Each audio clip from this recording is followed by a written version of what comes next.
संसद के बजट सत्र के दूसरे चरण में सरकार को 19 बैठकों में 16 विधेयकों को पारित कराना है। इनमें संविधान संशोधन आदेश, डेटा प्रोटेक्शन सोमवार को जब संसद संसद के बजट सत्र के दूसरे चरण की शुरुआत हुई तो दोनों बजट सत्र का दूसरा चरण सोमवार को शुरू हुआ, जो 8 अप्रैल तक चलेगा। इन बैठकों में आम आदमी से जुड़े वित्त विधेयक को पारित कराना सरकार की प्राथमिकता होगी। सरकार के अलावा विपक्ष के एजेंडे में भी कई महत्वपूर्ण एजेंडे हैं, जिनमें वे चर्चा कराकर सरकार को घेरने की कोशिश करेगा। विपक्ष के एजेंडे में बढ़ती महंगाई, बेरोजगारी, कर्मचारी भविष्य निधि में ब्याज में कटौती जैसे कई मुद्दे शामिल हैं। सोमवार को जब संसद के बजट सत्र के दूसरे चरण की शुरुआत हुई तो दोनों सदनों में सामान्य कामकाज हुआ। लोकसभा और राज्यसभा दोनों सदनों में केंद्र शासित प्रदेश जम्मू कश्मीर के लिए वित्त वर्ष 2022 और 23 का बजट और वर्ष 2021 और 22 के अनुदान की अनुपूरक मांगों को पेश किया गया। वित्त मंत्री निर्मला सीतारमण ने सोमवार को लोकसभा में केंद्र शासित प्रदेश जम्मू कश्मीर के बजट और अनुदान की अनुपूरक मांगों के साथ एक प्रस्ताव भी पेश किया।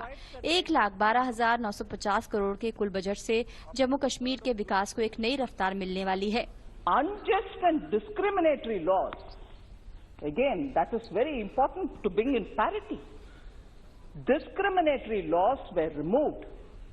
They existed there under 370. Removal was necessary. It was delayed. It was delayed, and I'm grateful. As per the repeated manifesto promise of Bharatiya Janata Party, we have fulfilled that promise given to the people of this country. चर्चा में हिस्सा लेते हुए केंद्रीय मंत्री doctor Jitendra Singh ने जम्मू कश्मीर में विकास के लिए उठाए गए कदमों का उल्लेख किया।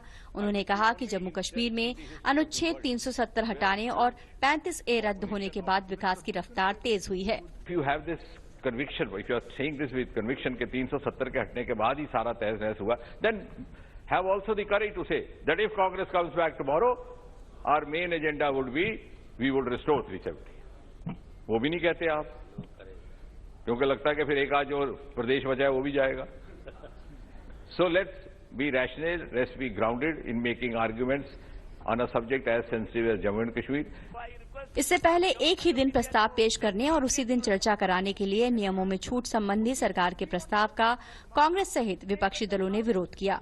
कांग्रेस नेता मनीष तिवारी ने कहा कि ऐसे अहम क्षेत्र से जुड़े बजट के प्रस्तावों के अध्ययन के लिए पर्याप्त समय दिए जाने की जरूरत होती है और यही पर्याप्त समय दिए जाने की कांग्रेस ने मांग की।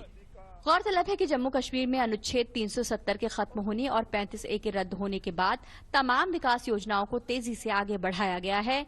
उधर राज्यसभा में भोजनावकाश के बाद पूर्वोत्तर क्षेत्र विकास मंत्रालय के कामकाज पर चर्चा हुई। इस चर्चा की शुरुआत असम से कांग्रेस सांसद रिपुन बोरा ने की। इस दौरान पूर्वोत्तर में शिक्षा और स्वास्थ्य जैसे मुद्दों के साथ साथ नेशनल रजिस्टर ऑफ सिटीजन्स की मौजूदा स्थिति पर भी सवाल उठाए गए। Parliament desk, DD news.